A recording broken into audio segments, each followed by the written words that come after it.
Послушай, я хотел бы быть с тобой предельно искренним. Понимаешь, мне необходимо выговориться.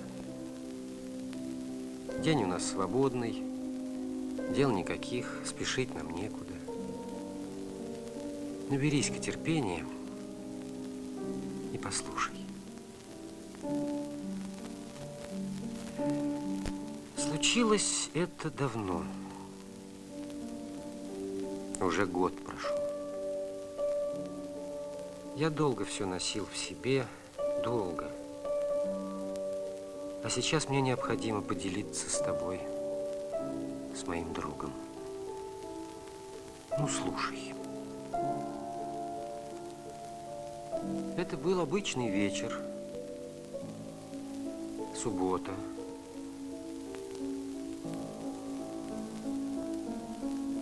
Да, это была суббота.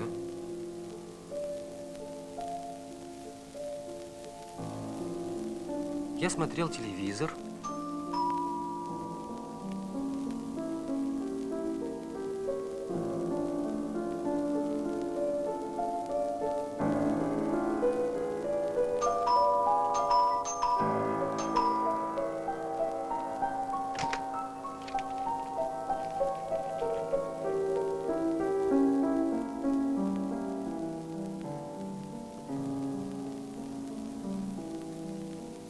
Это была телеграмма от тестя. Выезжаю 10-го, вагон такой-то, отец.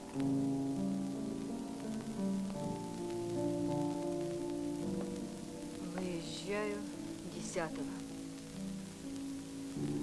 А когда же он приезжает? Сегодня у нас что? Сегодня у нас, если он выезжает 10-го, когда же он приезжает? Ну, помоги же мне. Никак не могу сосредоточиться, разволновалась. Ну, все это было совершенно не кстати. Я взял отпуск, чтобы, наконец, закончить диссертацию. Отпуск за свой счет. Лера уезжала с туристами в Среднюю Азию.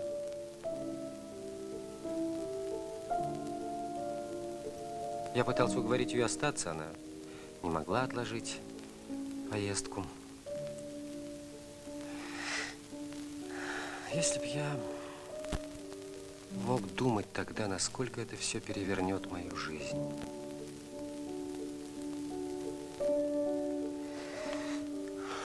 Одним словом, на следующий день я провожал Леру в аэропорт.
Дорогой мой! Дорогой мой! Какое счастье, что ты меня встретил! Я рад! Он, что ли? Да, он. Ну, здравствуй. С приездом. Здравствуй. Ты как оделся? Куда собрался? На север, что ли? На север приехал. Ну, давай вещи. Ну, спасибо тебе, что встретил. Пошли. Спасибо. Далеко нам? Нет, вот здесь. Честно говоря, я не сразу узнал его. Сколько ж мы не виделись? Лет 6, наверное. Да, 6 лет. Старик здорово изменился. Погоди, а где Лерочка? Накладка получилась. Она в командировке. С иностранными туристами разъезжает. Ну, пойдем. Когда пришла телеграмма, она уже уехала. Ну, ничего, она скоро явится, ты ее застанешь. Что это ты сюда положил? Кирпичи, что ли? Это айвовое варенье собственного изготовления. Лерочка очень любила, когда была маленькая. А тебе я привез тараньи, настоящий, вяленый. Такой в столице не найдешь. Кстати, на чем мы едем? На машине, она за углом. Москва. Любил ли кто тебя, как я? Так на чем, говоришь, едем? А вот на этом. Прошу. Этот роскошный лимузин твой собственный? Да. Смотри. Слушай, помнишь о Вертинском, наверное? Я видел вас так близко. Пожалуйста. Пролеты улиц вас умчало авто. Та-та-та-там. В притонах Сан-Франциско лиловый негр вам подавал Маунто. Варенье не урони, ради бога. Ладно, ладно, не уроню. Не уроню. Ну, вперед.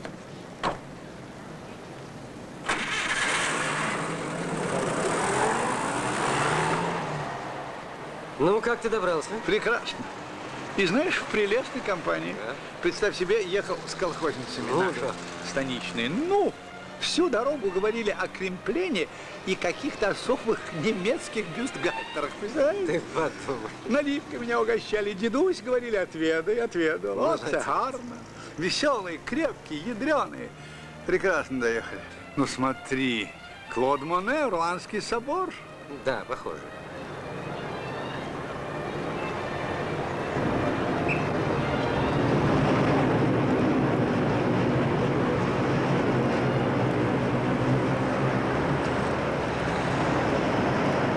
Однако вид у тебя утомленный. Уболтала дорога. Нет, ничего. Я перед отъездом упорно занимался французским синтаксисом. И устал до чрезвычайности. Французским синтаксисом. Я вспомнил, старик-то ведь знает 5 или 6 языков. Даже древнегреческий изучил. Ничего, да? Древнегреческий. Улавливаешь? Вот ты сколько знаешь языков? Ну, вот и я столько же. А тут древнегреческий. О как. Зачем ему понадобился этот мертвый язык? Где мы едем? Это Тушино. А, понятно. Тут скрывался тушинский вор, Лжедмитрий. Скудно, скудно. То ли дело наш край. Дорога, сады, благодать. Ага, вдоль дороги га-га-га-га-га-га-га-га гуси. Гениальный старик, с ним не соскучишься. Гуся, га-га-га. Ну, хохмач. Что? А, ну да.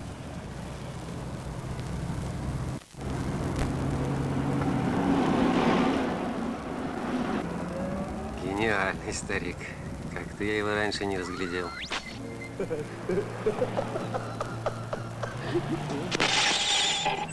Старик, я слышал много раз, что ты меня от смерти спас. Зачем?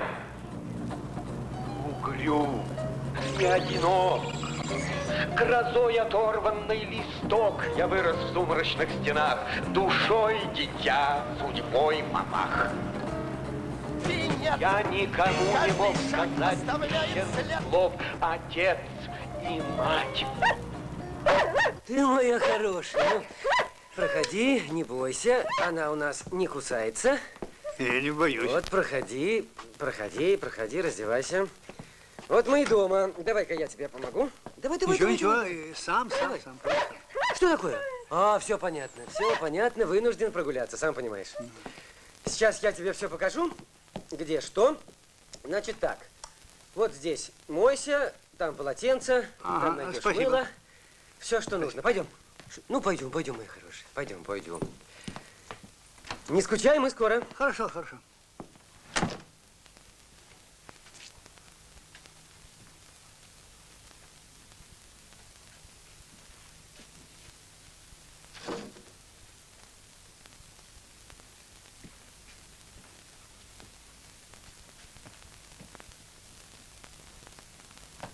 Что это такое? О.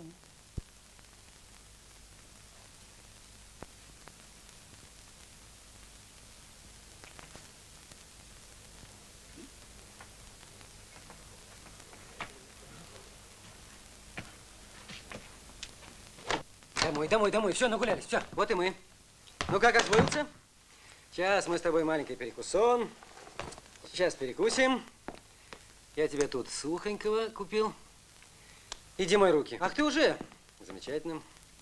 Слушай, Каберне. Каберне. Дорогой Прошу? мой, ты Прошу. сюда, да? Конечно. Ты меня тронул. Располагайся, сейчас я только руки сполосну. Каберне. Ну, милый, ты меня тронул. Это мое любимое вино.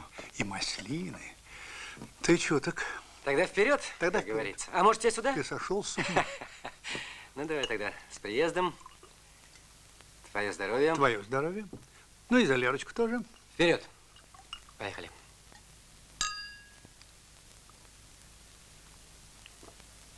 Славно. Славно.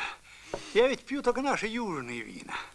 Знаешь ли ты, каковы тугие, подернутые сизым налетом кисти замечательного винограда Каберне? Причем сок, он должен постоять дня 3 или там 4 вместе с кожурой. Это придает вину терпкость и замечательный цвет. Вот вроде такого, вот такой цвет. А через год можешь пробовать молодое вино. Оно нежно и содержит углекислоту. Слушай, а сколько сортов у нас на юге произрастает? Шашла, чаус, гамбургский мускат, Ааронова борода, есть такой сорт, галак, Семильон, Мадлен, Тавриз, ну. Кто другой подумал, что ты дегустатор. А по мне лучше рюмку водки выпить, чем от кисляка. А я думаю, что ты не прав. Хотя в молодости я любил выпить рюмочку холодной водки и закусить холодцом. При этом свинья должна быть опалена над горящей соломой. Это придает мясу такой, знаешь, особый аромат. Ну, понятно. Но только рюмку. А пуань, как говорят французы. Давай. В точку, и все. Вперед. Закусывай, закусывай. Вот это на тебя смотрит. Да я Давай, ем, хороший ем, масленый, ем. испанский. Закусывай. Ах, испанские, как это, ночь лимоном и лавром пахнет. Лимончик.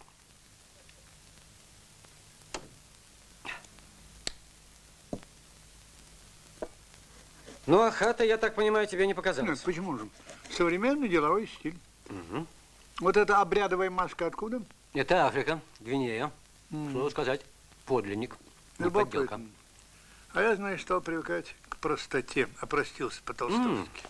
Но какой при этом открылся простор душе. Да. Нет, у вас красиво, респектабельно, но немножко, знаешь... Ну, понятно, понятно. Это жена и ее дела, я не вмешиваюсь. Ничего, доведем до кондиции. Ну что, еще по одной? Еще. Да не пьянство окаянного ради, а токмо пользы для. Точно. Петр. Что за Петр? Великий. А, ну да, конечно.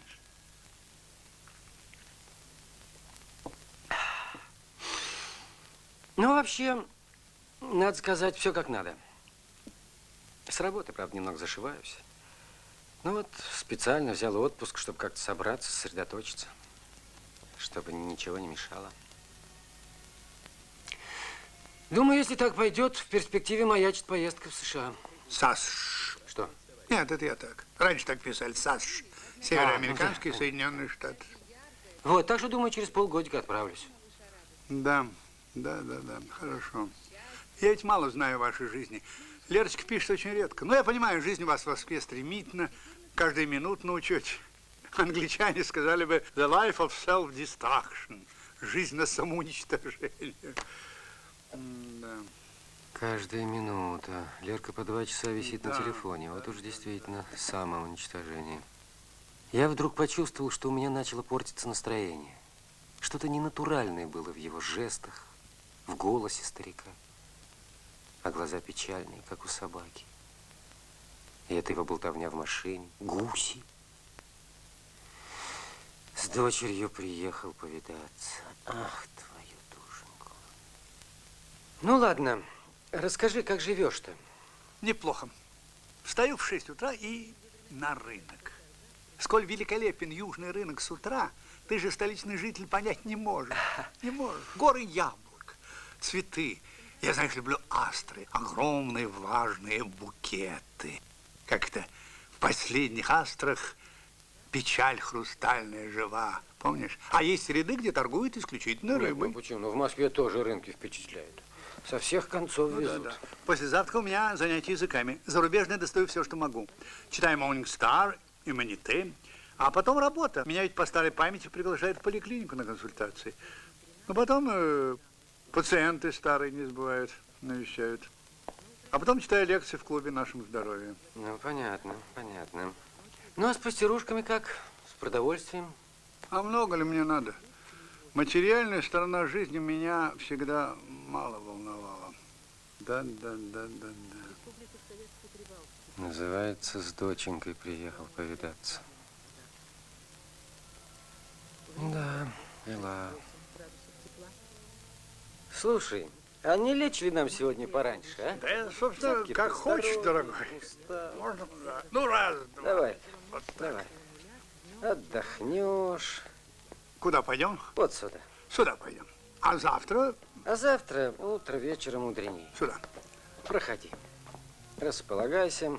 Дорогой, спасибо. Сейчас я тебе постелю. Очень удобно, хорошо. Благодарю. Сейчас. Отлично устроишь.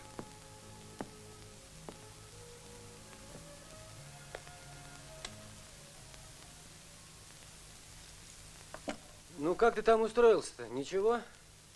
Волшебно. Ну и прекрасно.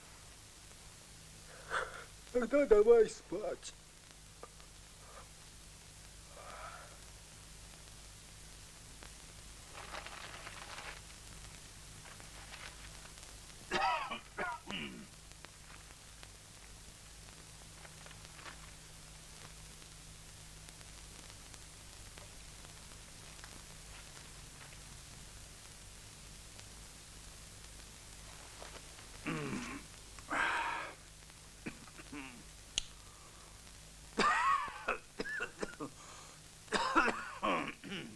Работа есть работа.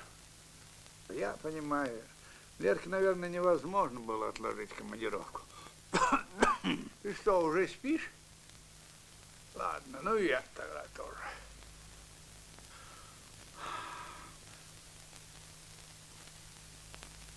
А, бывают такие ситуации.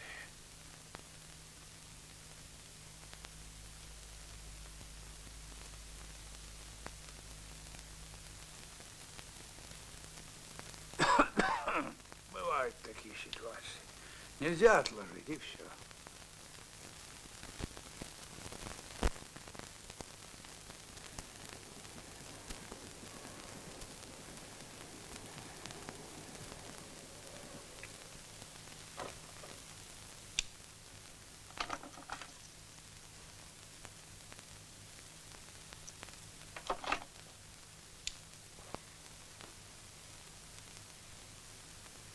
Вот ведь как, забыли старика.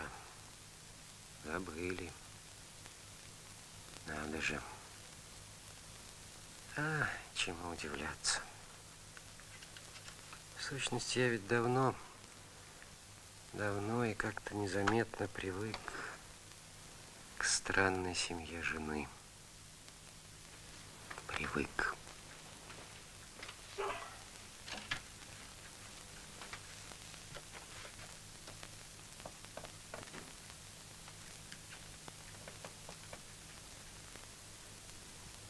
Ведь об этом старике они всегда говорили в третьем лице. Он для них был чем-то вроде фигуры нон-грата. Так чему же теперь удивляться?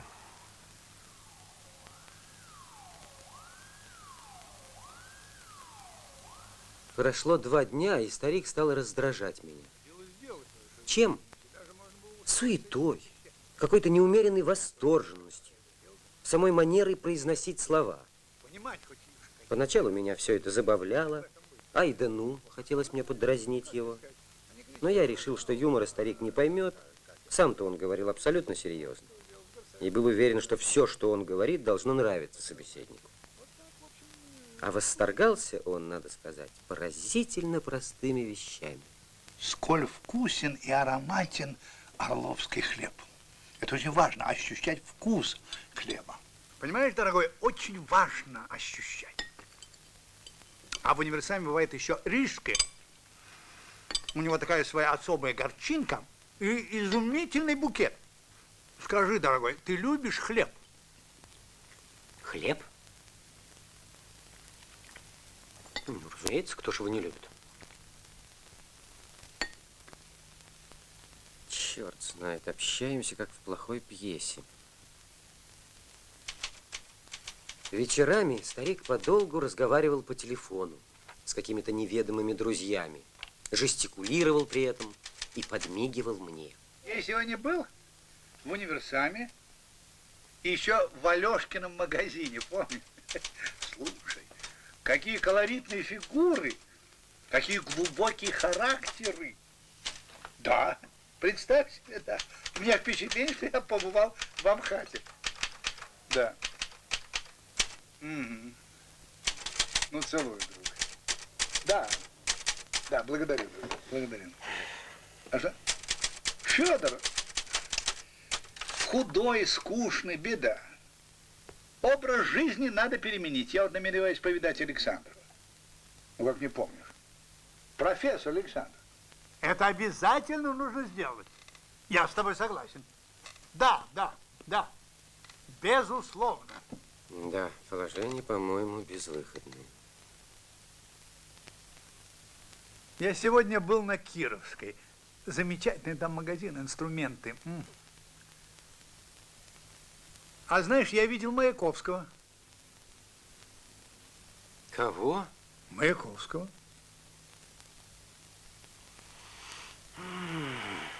Не помню сейчас, в каком году это было. Помню, осень, сентябрь. Утро, знаешь, когда вся улица идет на работу. И вдруг вижу, на углу стоит человек. Стоит, никуда не идет, что-то пишет в записную книжечку. Человек высокого роста, в сером костюме, в серой кепке, папироска в углу рта, через руку перекинута трость. Он стоит и что-то пишет. Как скала он возвышается среди людей, среди толпы. Как скала. С ним здоровается, он кивает, не отрываясь. И вдруг я вижу, чистильщик ему ботинок дочищает, щетки мелькает. А я стоял и смотрел. Стоял и смотрел.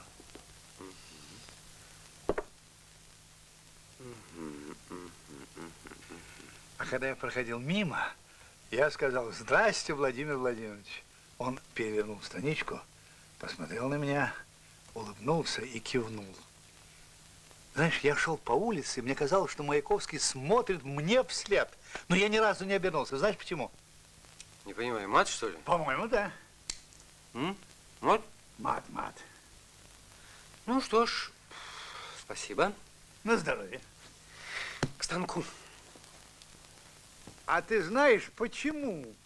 Почему я не обернулся? Я боялся, что он не смотрит мне вслед. А мне этого так хотелось. Теперь там табачный киоск. Киоск? Представь, вот, купил тебе сигару. Вот. Больше не мог? Больше не было. Тебе пойдет курить сигару. И знаешь, борода тебе пойдет. Я подумал. Почему это я? Да, я тебе мешаю. Прости, дорогой, прости.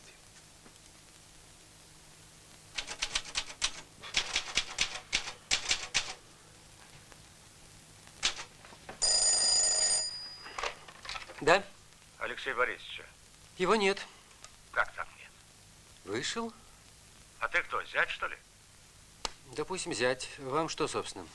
Ничего, собственно. Повидаться хотел. Проездом я. Через час поезд отходит. Телефон-то Ну, мне на понятно. ручки дали, ребята. Не повезло. Так, ну что, может, передать что-нибудь? Горбузенко, я слыхал? Не приходилось. Неужто не рассказывал? Мы с ним на пароходе Карл Липкнет в войну бедовали. Чудного права. Он же меня в Геленджике из-под земли откопал, бомбой накрыло. Кабы не Ну, Алексей понятно. Хана. Ах ты ж. Ну ладно. Скажешь, что я к нему на обратном пути. Да, обязательно, конечно. Горбузенко сказал, точка. До свидания.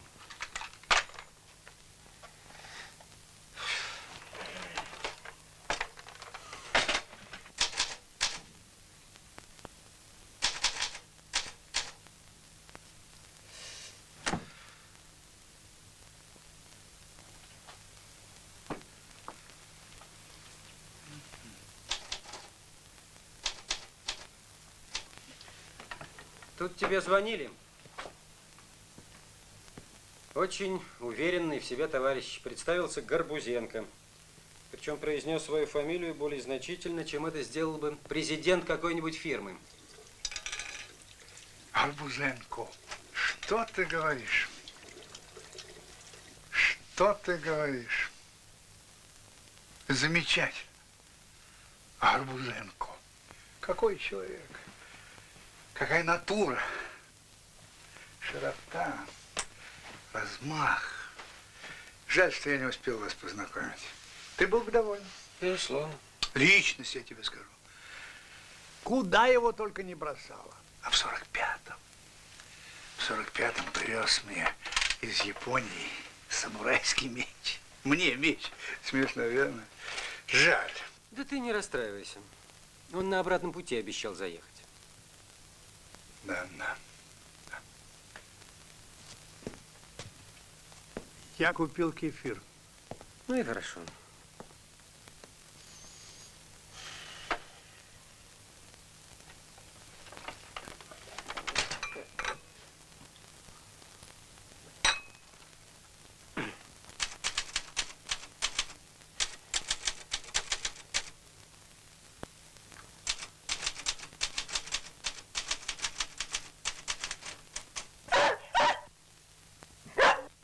Ну что, я все понял. Ну что, пошли? Я пойду прогуляю собаку.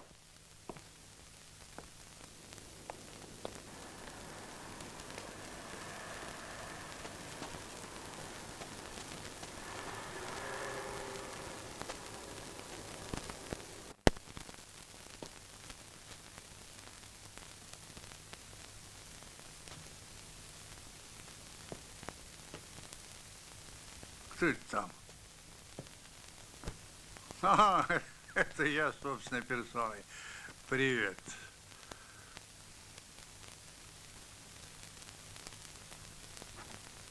Это что?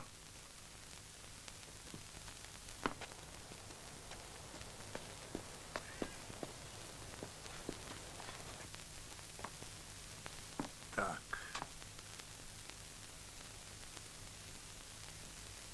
Что это? О, знакомый, здравствуй.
У вас не будет лишнего билетика?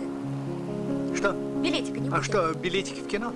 При чем тут кино? У вас нет лишнего билета в «Современник»? А его разве переименовали?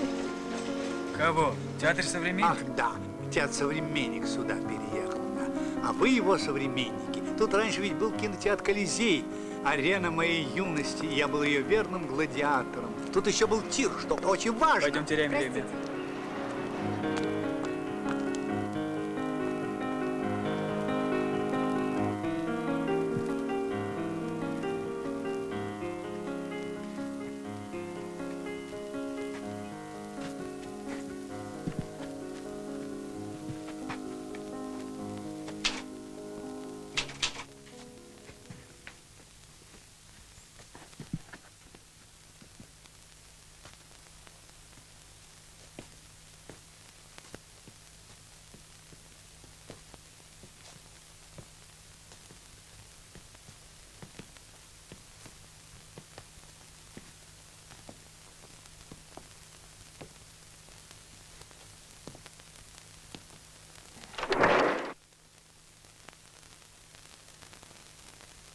не работается правильно и не может работаться.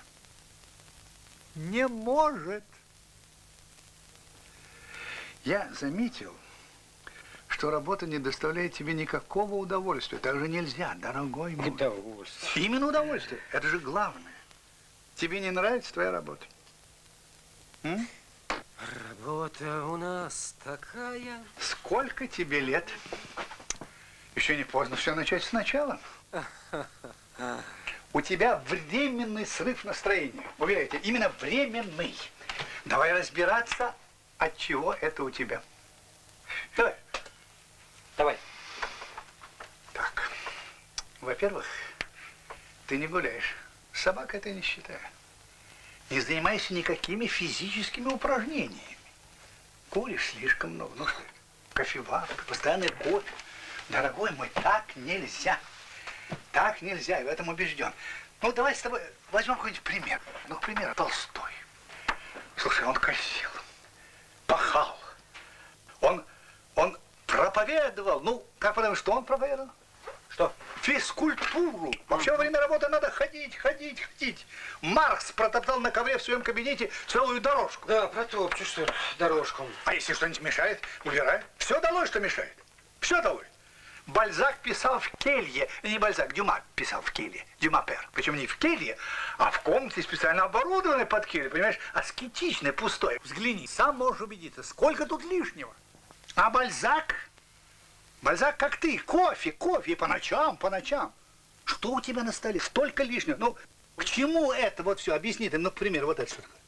Ты сам не знаешь. Действительно. А, между прочим, место занимает. Это что? Не нужно. Это ничего не нужно. Вот это ведь совершенно легкомысленные вещи, ты понимаешь? Убери ты их, я вот убираю. Тебе на... И ты почувствуешь себя свободным, понимаешь ты, свободным. Что тебе нужно? Несколько остро отточенных карандашей, клей, кисть, стело, как говорил Маяковский, любимое стело, и ножницы. Все, больше ничего. Остальное все прочь. Вот, к примеру, это что? Объясни мне, пожалуйста, что это? Стало быть, физкультура любая побольше гулять и все лишнее долой. Все, что мешает. И это долой. Все. Я недоволен твоими ножницами. Они не режут. Я позволю себе похитить их, отдать точильщику и смотри, что теперь. Слушай, но какое удовольствие я получил, наблюдая за точильщиком. Вот виртуоз. Наждак крутится, снопы иск, а он легко, красиво, изящно, свободно. Вот как надо работать, как точильщик. Иди, больше не буду мешать, клянусь. Все, иди, больше мешать не буду, клянусь.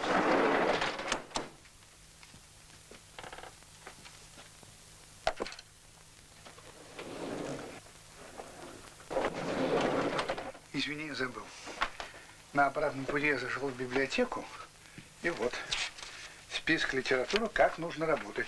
Тут гигиена труда, методология. Для тебя специально все выписал.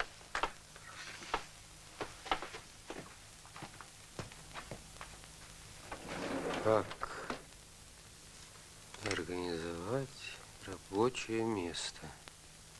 Пишу, диктую. Как работали классики.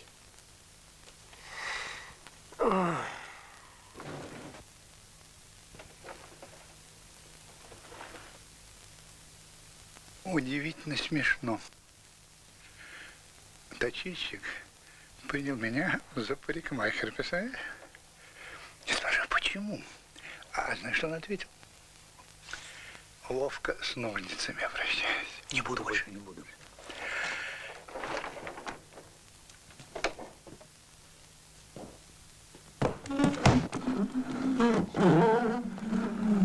Что ты делаешь? Что ты делаешь? Я прекрасно бы справился и без тебя. Не хотел тебя беспокоить.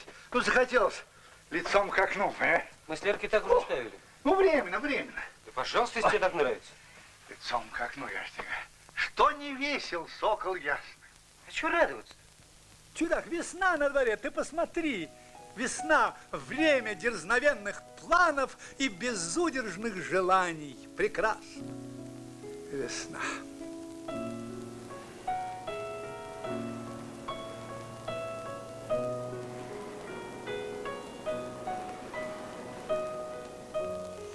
Что?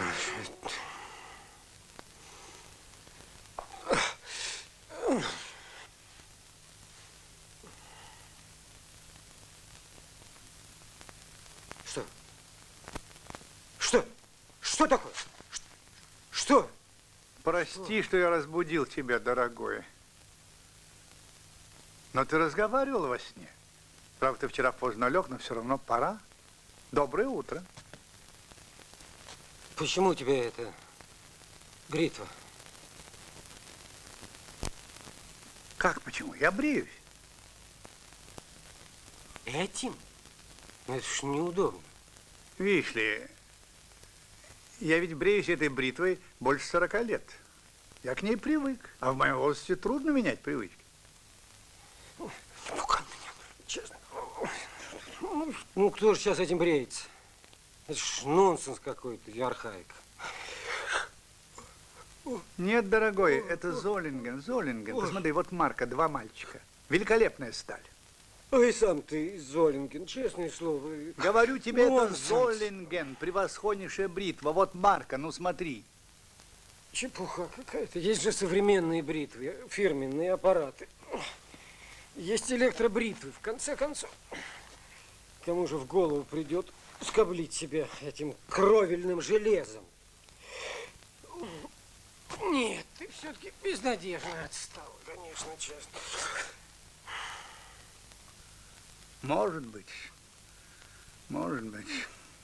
Но она мне дорога. С ней связаны воспоминания. Связанные.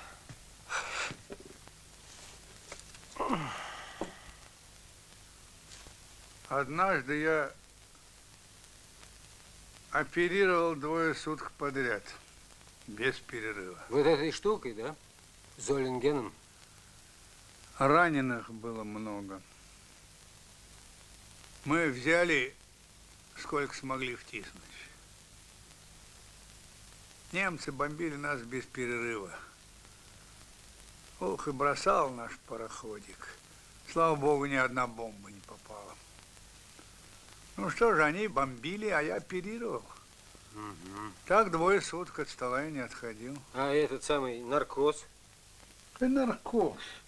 Стакан водки, да 2 матроса навалятся, прижмут к столу. Это мои санитары, так сказать, были. Вот и весь наркоз. Да, помню, чифирем меня поили, чтобы не спал. Все равно как в тумане. Так вот. Сзади меня медсестра у нас была, там она меня сзади поддерживала. Еще матрос, замечательный парень. Только у меня глаза закрываются, он кулаком в ребра. Доктор, терпи. Вот. И потом еще один майор. Он отвечал за все это, за раненых и все. А при операциях лампу держал. Кто кричал вперед за родину, а кто-то просто мама. А майор, который лампу держал, все просил: ребятки, милые, не терпи, матерись, легче будет. Да уж не знаю, от чего пароход сильнее кидало. То ли от бомб, то ли от... Сколько я вот таких ребят...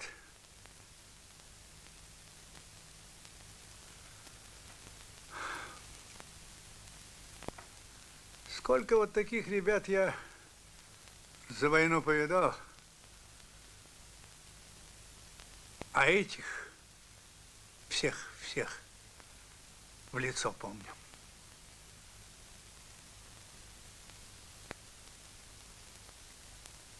Так и стоят перед глазами. Вот до сих пор иду по улице, и вдруг он. Они ж теперь совсем другие. Если живы, конечно.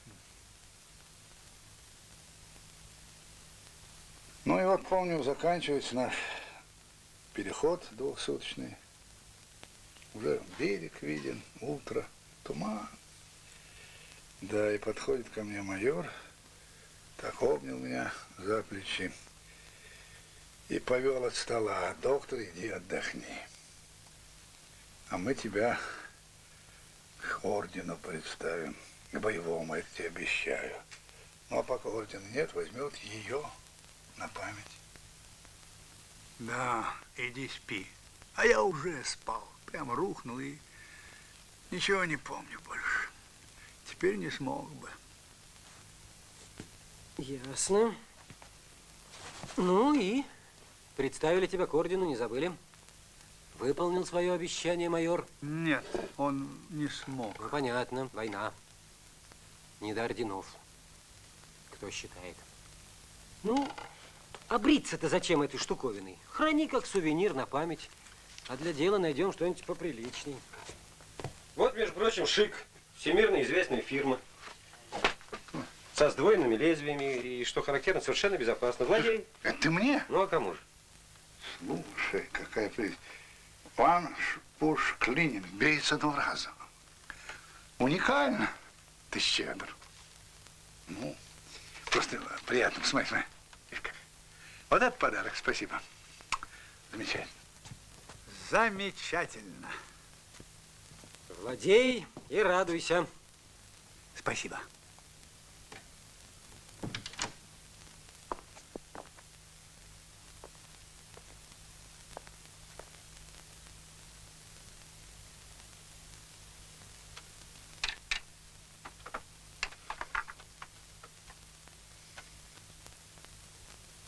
Двойные ножи.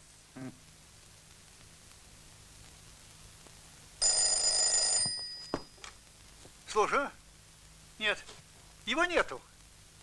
Хорошо, обязательно передам. Нет, это исключено, не забуду. Всего доброго и вам всего наилучшего. Звонили из института, просили не забыть и передать. Не забудешь? Передашь?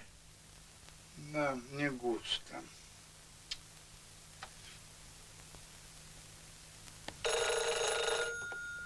Алло? Я с дороги. Включи телевизор. Скоро... А, сейчас. Первую программу. Первая. Сейчас включаю.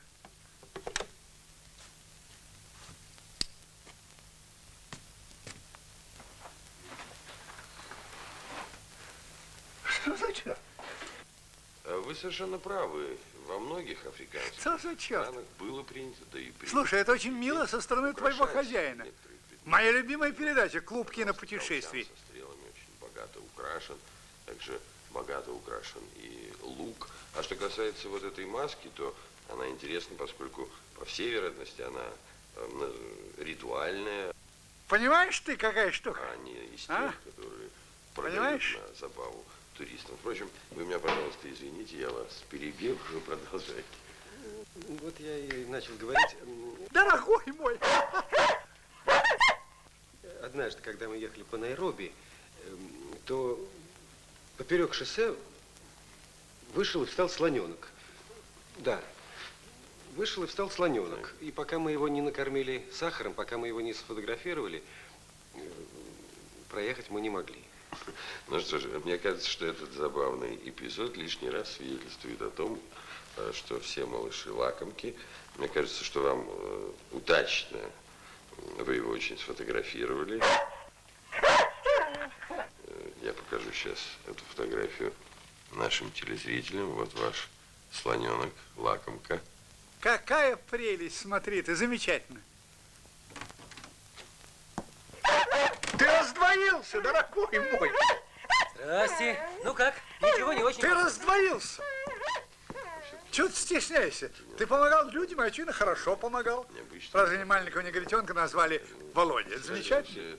Ну ладно, ты меня совсем засмущал. У них просто такой обычай. Немножко робеешь, да? Немножко, конечно, а как же. Что ты поделаешь? Ну, в этом виноват. Они меня уговаривали, между прочим. Я понимаю. Владимир Сергеевич. Все хорошо. Большое вам спасибо за то, что вы пришли к нам и рассказали. Ну, не стоило так волноваться, я понимаю, вы не профессионал. Но спасибо вам большое за ваш рассказ и за это ваше путешествие. Ну вот, а на этом, дорогие товарищи, наши путешествия сегодня закончены. И мы желаем вам всего доброго. До свидания. До следующих встреч. Я завидую. Ты столько видел. Да ладно, чего я там видел.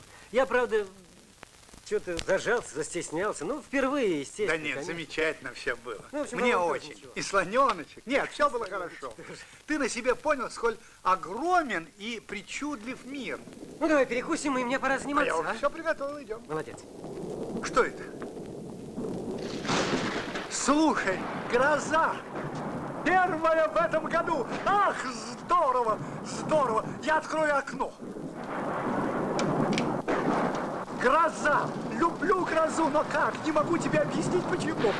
Стихия, а? Ну ты посмотри. Стой так, я тебя сфотографирую. Хорошо, еще раз. Так. Стой, Как стой. слона! Как слона! Ура! Даешь Смотри, грозу! еще раз, подожди, не двигайся. Вот так, подожди, стой, размахивай руками, правильно? Нет, ты Хорошо. гляди, какая мощь! Еще раз, еще не все. А у тебя нет такого приспособления, что всех троих нас снять? Нет, а? такой штуки нет. Слышишь, всех троих вместе с псом, а? А, хорошо, как хорошо. Благодарю. Фотографии за мной. Стихия. И еще раз спасибо. Черт, здорово. Вам спасибо, маэстро. Нет, вам. Теперь только перекусить Да давно уже и за работу. Спасибо.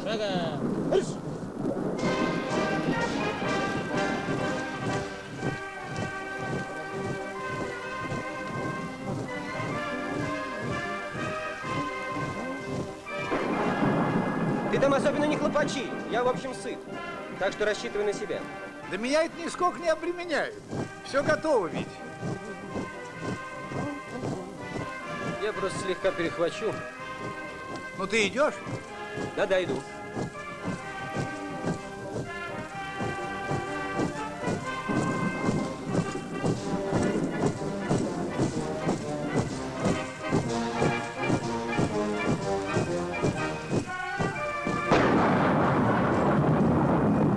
Вот это удар. Прям над нами. Да, это удар.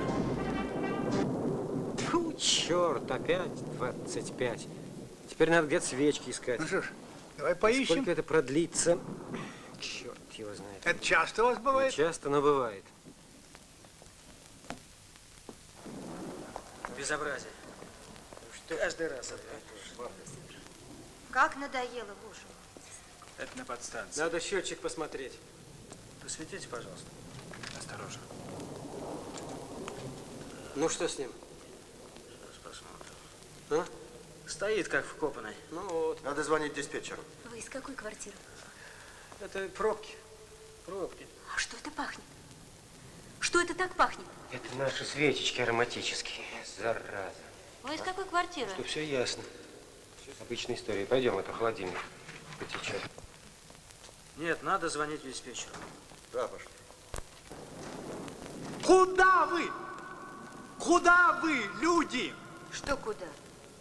Ау! Нашли время шутить. Глупо, честное слово.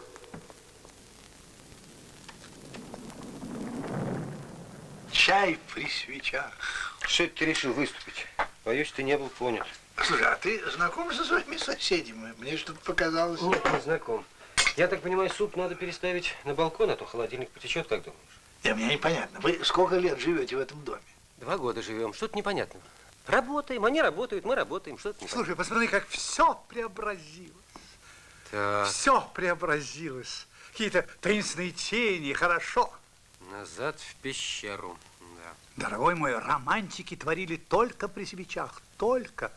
Ты можешь себе представить Гофмана с электрической настольной лампой или торшером? Нет. Щелчок выключателей, все пропало. И музыка, и игра воображения. Все. При свечах на диссертацию давали больше времени. Это логично, конечно. О, ура! Спасибо за чай. Да что это такое? Да будет свет!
Ты что не спишь?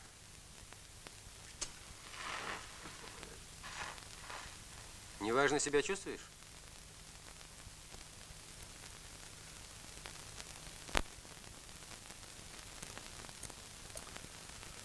Превосходно.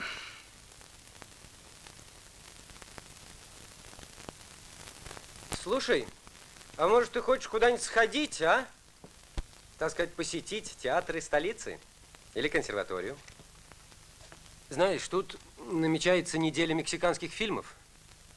Пампасы, кактусы, страсти. Можно организовать. А?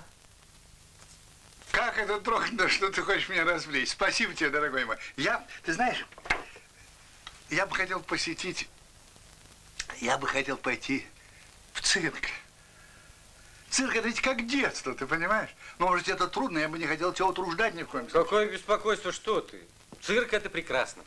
Весь вечер на манеже Юни Кулин. Вот это замечательно. Морские львы и страусы. Замечательно. Тигры публику не жрут, потому что у них разгрузочные дни. Сейчас все сделаем. Позвоним и сделаем. Вперед. Она по проволоке ходила. Спасибо.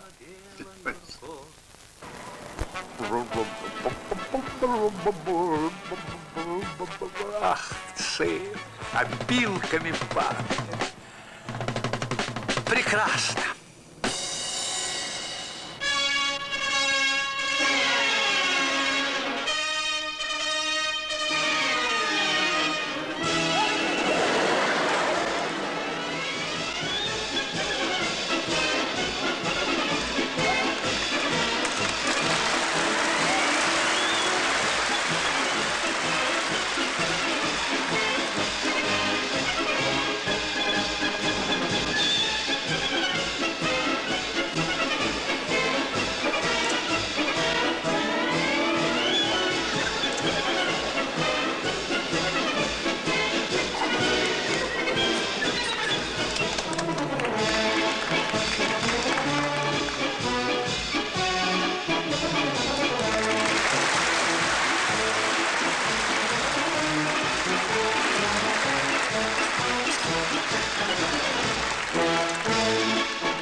Ну так как?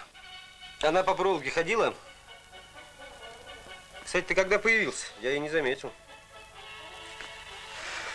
Ну так все-таки ходила или не ходила? Да я как не сообразил. Билет был в новый цирк. Проезд метро «Университет». А я по привычке пошел на Цветной бульвар. Ну ты даешь. Ну не посмотрел на билет. Мне неудобно, ты так старался. Да ладно, старался. Ну как же так-то?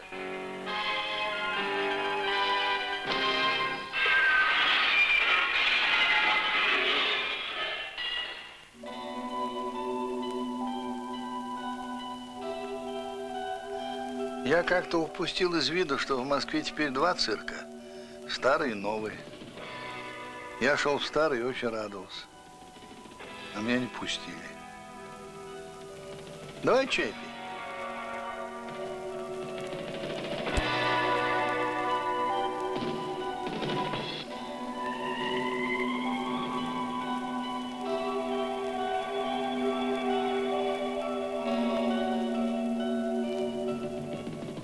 Слушай, ты видишь вот этот балкон напротив?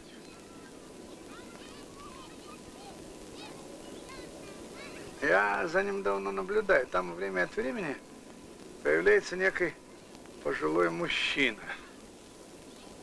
У меня меня был друг, редкий, замечательный человек. Он умер давным-давно, но, знаешь, мне кажется, что это он, именно он появляется вот на балконе. Чего ты на меня так смотришь? Я в ясном уме. Просто вот такая странная мысль.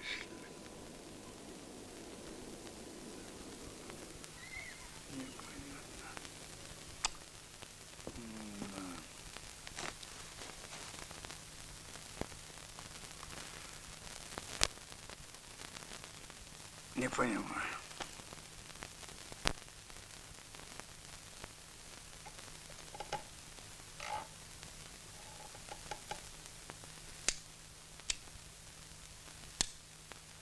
Непостижимо, непостижимо. Ни травы, ни облаков, ни летнего дождя. Не понимаю ни Толстого, ни Шекспира, ни Хокусая.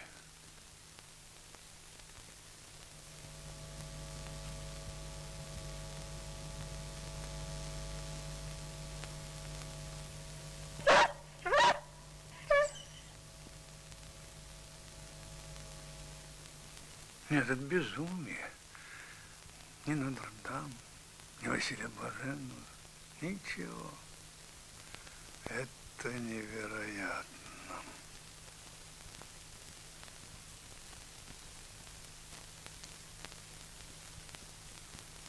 Да. Столько сил вложено. Неужели же все прахом?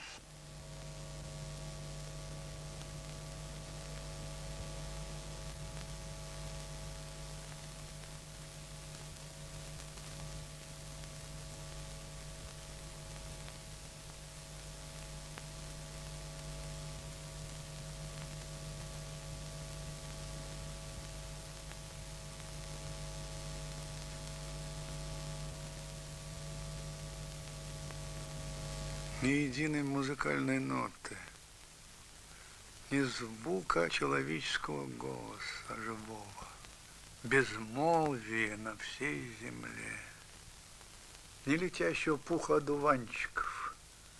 Нет, это невозможно. Не хочу.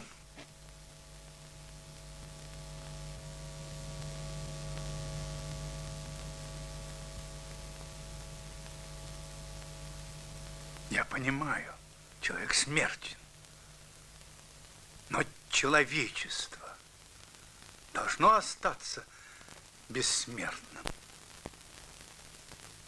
Нет, только на вас надежда, только на вас, ребята. Кто же еще?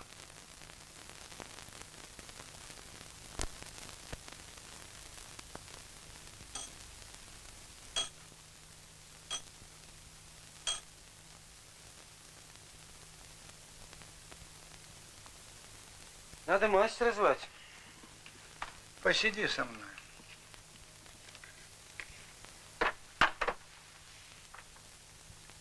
Все нормально будет.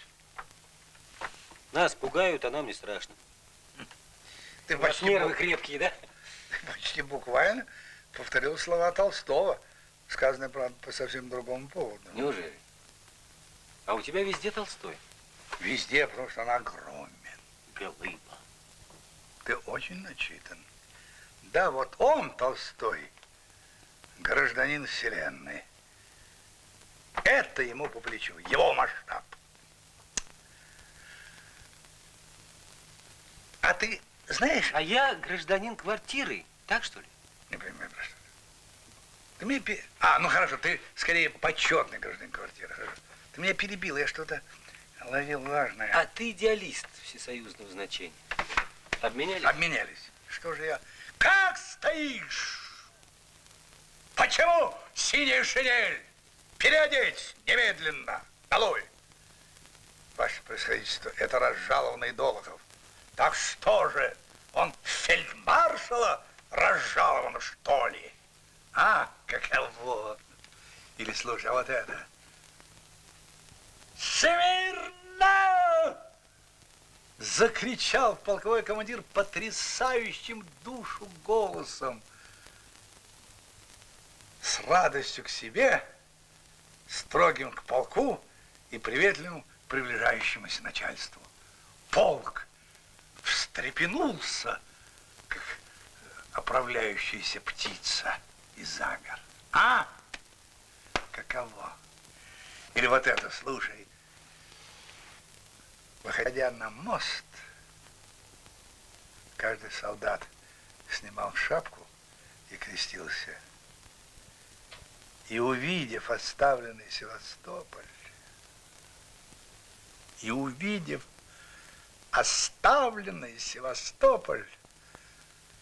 с невыносимой горечью в сердце вздыхал и грозил врагам. Да. Стоп! Я же вспомнил. А ты знаешь, что я воевал почти в тех же местах, что и он, в Крымскую кампанию, поручик артиллерии. Вы однополчане? Если хочешь, да. Я разговорился, разволновался, черт тебя знает.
В один из вечеров тесть вернулся поздно.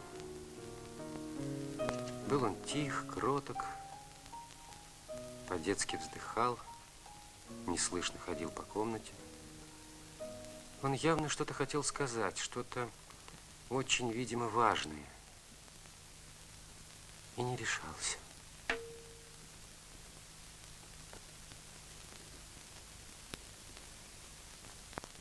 Мне стало тревожным. Что-то новое появилось в старике. И это новое пугало.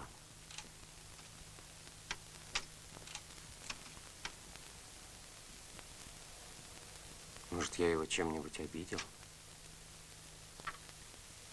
Ты здоров?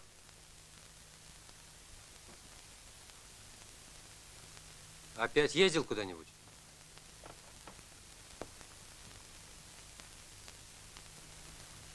Устал немножко. И грустно, дорогой. Я навестил места своей юности. Был на чистопробном. Но до обеда я исправно трудился, пока ты был в гараже. Стирал белье. Белье? Угу. Какое белье? Твое и мое. Нижнее. Зачем? Мы же в прачечную отдаем. Что за блажь? Нет, я не люблю это, знаешь, неглижанс, так сказать, запущенность. И потому это совершенно не трудно ведь.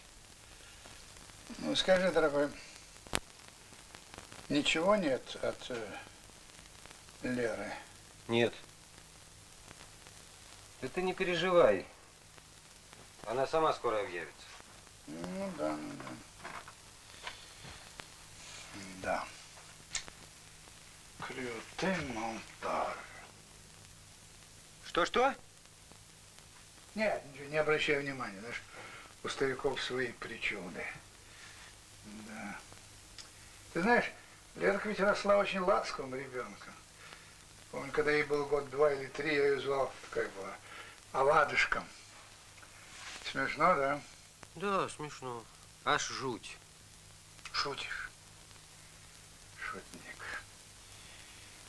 Да, крюте-монталь. Крюте-монталь. Да.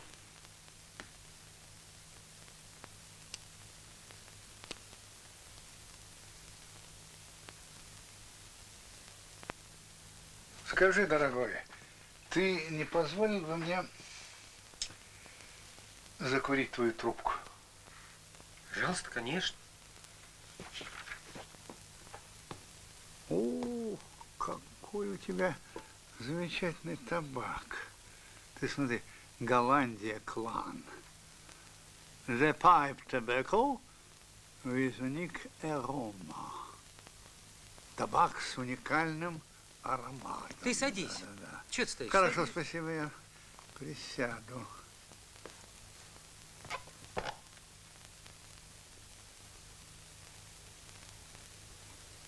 Замечательный запах.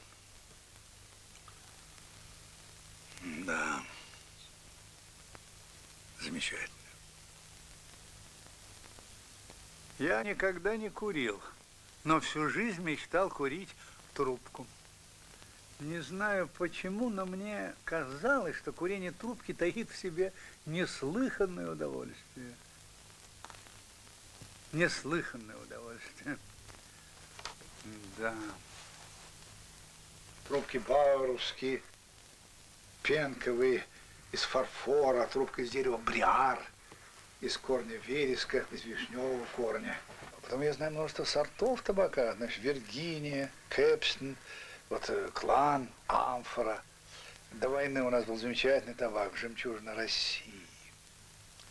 Египетские замечательные табаки, есть ароматные, сладчайший турецкий, вот все. Знаю о них, читал, но...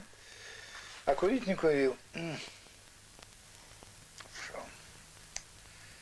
Странно, мне 75, а еще чего-то я жду. Да.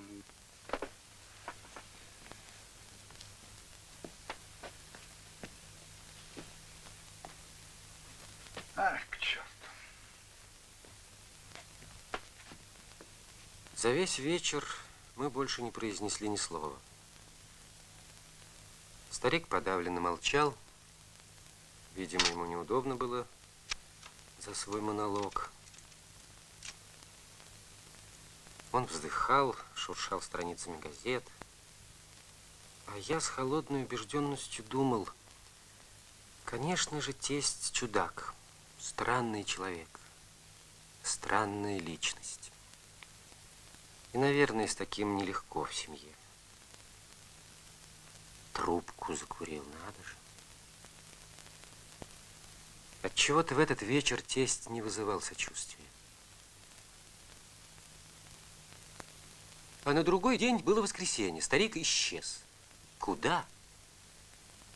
Он не говорил, куда ходит. Сказал, как что по делам. А я и не вникал. По делам так по делам, ради бога. А тут я и не заметил, как он исчез. Был, и вдруг нет. И что самое интересное, вместе с ним исчезла моя новая дубленка. Она была мне великовата, я все хотел перешить ее или продать. Руки не доходили.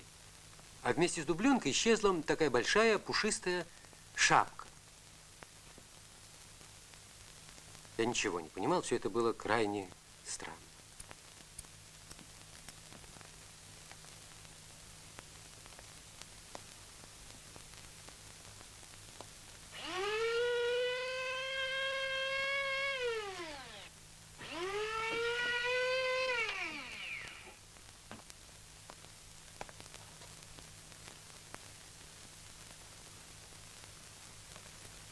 Зачем, черт возьми, это ему понадобилось? Этот маскарад. Впрочем, можно было бы и привыкнуть к его странностям. И все же. И все же, и все же, и все же.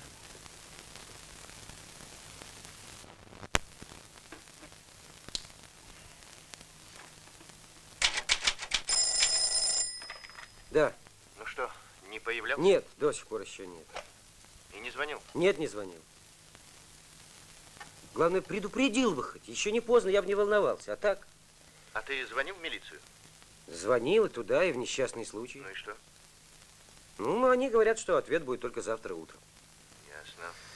Ой, главное, непонятно, зачем он вырядился в дубленку. Что за маскарад? Мало ли что, может, важные дела. Может, ему на прием к министру. Ну, правильно, к президенту. Ну, ладно, я позвоню еще, если какая-нибудь идея придет в голову. Ладно, звони.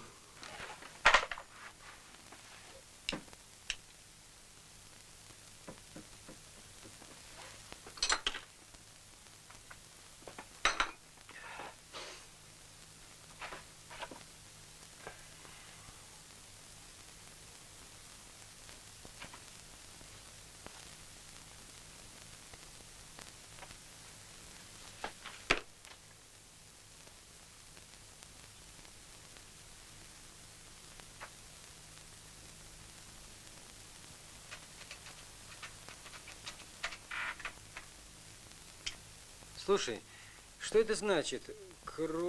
Круате менталь. Что-что? Так, кажется. По-моему, это французская фраза, на английскую не похожа. Не знаю. Посмотрю в словаре. Тебе очень нужно? Да, очень. Необходимо? Необходимо. Прямо сейчас? Да, сейчас. Хорошо, я позвоню. Спасибо.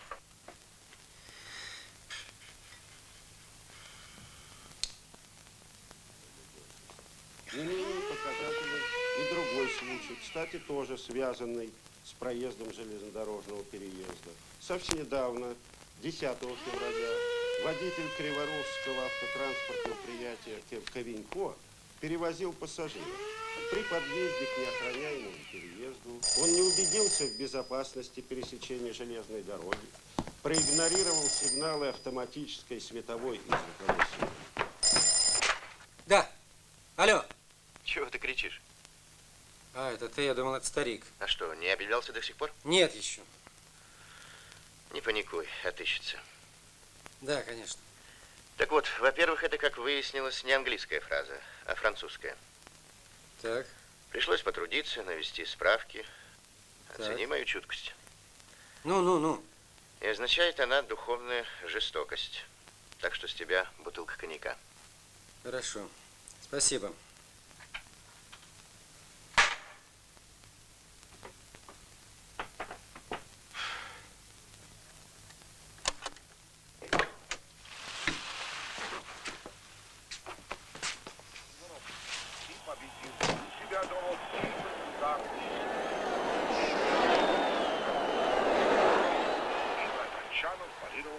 Хорош.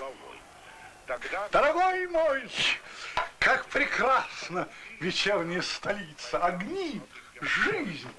Слушай, в метро на эскалаторах читают. Ты можешь себе представить? Мы действительно великая читающая нация. Ты можешь себе представить?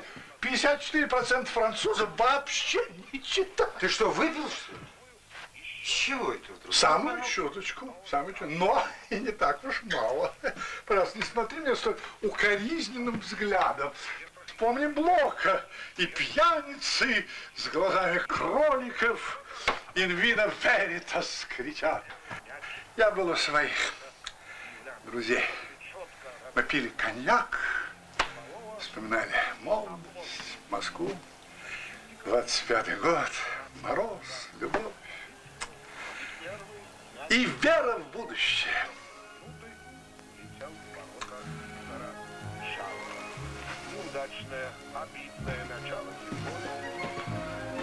Все прекрасно, дорогой мой. Все прекрасно. Я сочинил экспромт. А потом мы пели. Мы пели что? Не помню. Но так рычит утес, когда в каменоломню сорвется под откос.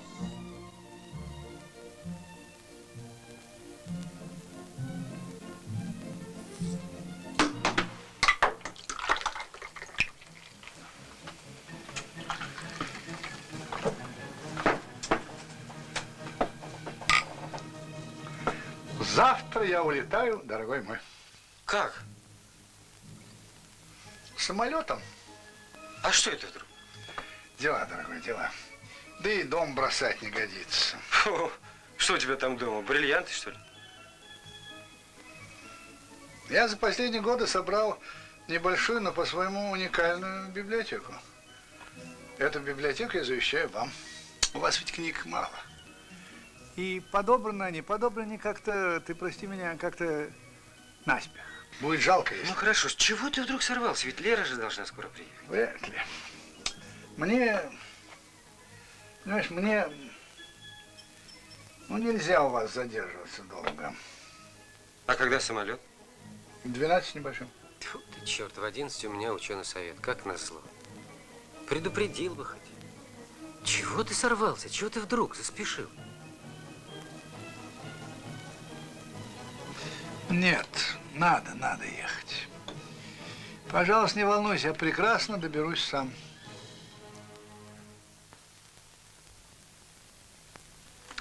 Да если успеешь, подбрось меня к центральному аэровокзалу. Ты подбрось, то я подброшу, конечно. Просто неловко, право.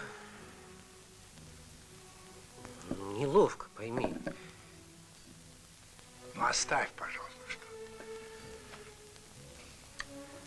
Теперь буду ждать вас к себе.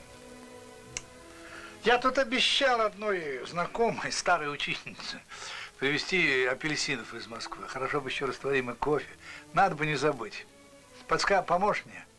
Не будь любезен. Ну, разумеется. Ну и прекрасно. Давай-ка, знаешь, сегодня ляжем пораньше. Ты знаешь, дорогой, что написал генерал де Голль в своем завещании? Нет. Sans fanfare, sans musique, sans sonnerie. Ну и что это значит? Ни фанфар, ни музыки, ни колокольного звона. Оригинально, верно? Ну, а теперь спать.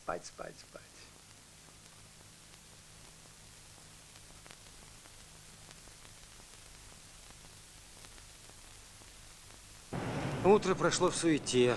Пришлось помотаться по городу за апельсинами этими самыми. Кофе достал ему 2 банки из заказов.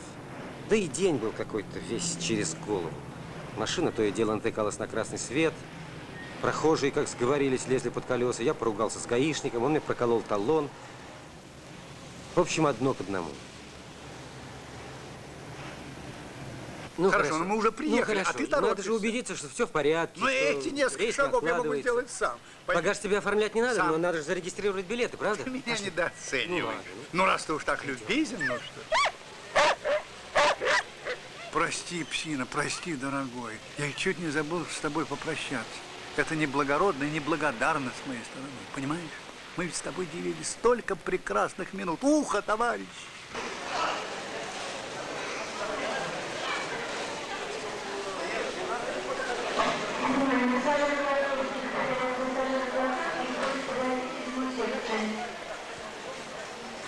И только усадив старика в зале ожидания и убедившись, что самолеты улетают вовремя, я вдруг как-то повеселел, простился с тестем легко, а через полчаса и вовсе забыл о нем.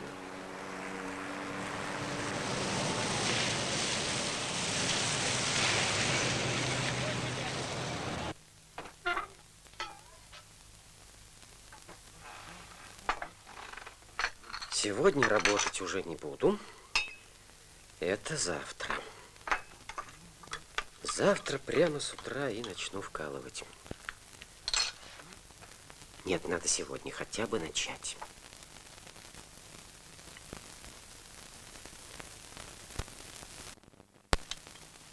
Надо все-таки поднажать. Наверстать упущенное, потерянное. До приезда жены еще несколько дней, слава богу. Благодать.